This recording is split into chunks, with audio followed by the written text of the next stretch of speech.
पुत्र का जन्म एक साधारण घटना नहीं है, ये उस गहरे संबंध की कड़ी है जो पिता और संतान को आत्मा के स्तर पर जोड़ता है। पुत्र पिता का दूसरा जन्म होता है। जैसे ही पुत्र इस धरती पर आता है, पिता उसे देखकर अपने ही बचपन को दोबारा जीने लगता है। उसमें वही सपने, वही उम्मीदें और वही संस्कार दिखाई देते हैं। पुत्र अपने पिता की सेवा और देखभाल करता है। जीवन की ढलती उम्र में जब पिता की शक्ति कम हो जाती है तो पुत्र उनका सहारा बनता है, और जब पिता इस संसार को छोड़ जाते हैं तो परिवार का संचालन पुत्र ही संभालता है।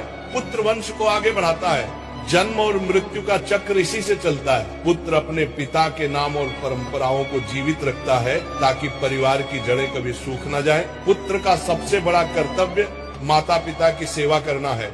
हर परिस्थिति में धन हो या संकट, सुख हो या दुख, पुत्र का धर्म है कि वह अपने माता पिता के चरणों में समर्पित रहे। और सबसे महत्वपूर्ण, पुत्र का जन्म पिता का ऋण चुकाने के लिए होता है। कहा गया है कि अगर पिछले जन्म का कोई तण शेष है तभी पुत्र का जन्म होता है, लेकिन यदि ऐसा कोई ऋण नहीं है तो संतान रूप में बेटी आती है, और बेटी का जन्म भी किसी आशीर्वाद से कम नहीं है, क्योंकि कन्या दान करने से मनुष्य को महापुण्य प्राप्त होता है। इसलिए चाहे पुत्र हो या पुत्री, दोनों ही ईश्वर का दिया हुआ अनमोल उपहार है।